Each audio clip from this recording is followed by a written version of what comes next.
There were media reports that indicated that some MPs and parliamentary service staff had tested positive for COVID-19. The leadership of the House at a press briefing described the stories as speculative and demanded a retraction. But presenting the business statement on Friday, June 12, the majority leader said some persons who had tested positive were still interacting with other persons. We want to appeal to honorable members, to the staff and to journalists, who have been contacted behind the curtain and who are not submitting themselves to the testing team.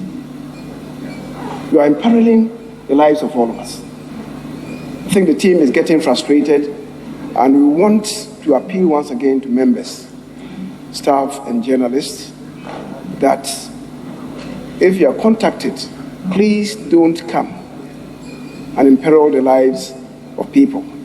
The minority leader Haruna Idrisu backed the call of the majority leader and asked those who had been contacted to self-isolate. Mr. Speaker, to urge colleagues and staff of the parliamentary service to do a little more than respect your orders and directives relative to COVID, whether it is testing, isolation where the person is affected or quarantined. Medical records remain medical records, confidential to an individual, and we all should respect it. The fact that somebody has undertaken an examination in COVID of a public health problem does not necessarily mean that we can just share the medical information or record of that person. Mr. Speaker, it's not for nothing that you are declaring House as head of this House on this matter. All I expect is that all of us must respect your directives accordingly on this matter. The Minister for Works and Housing, Samuel Atachian, appeared on the floor of the House to answer questions on the uncompleted housing projects started by President Kufuor in Koforidua.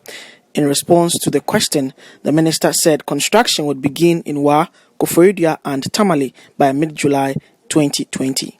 On the 18th July 2019, I received a letter from the Ministry of Finance making reference to Section 4 of the Financial Management Act 2016, Act 921, directing the ministry to assign all interest in the uncompleted buildings under the affordable housing project in Wa, Tamale and Koforidua to State Housing Company Limited to enable the Ministry of Finance to negotiate with financial institutions to lend directly to State Housing Company Limited.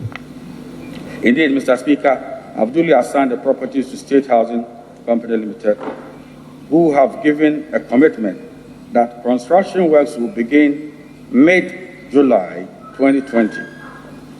The completion time is this year.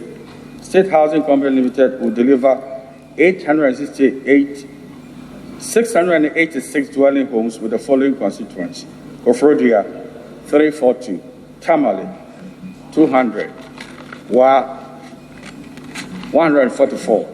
Questions regarding the affordable housing project was also answered on the floor of the House today. Reporting for Citi News, my name is Duke Mensopoko.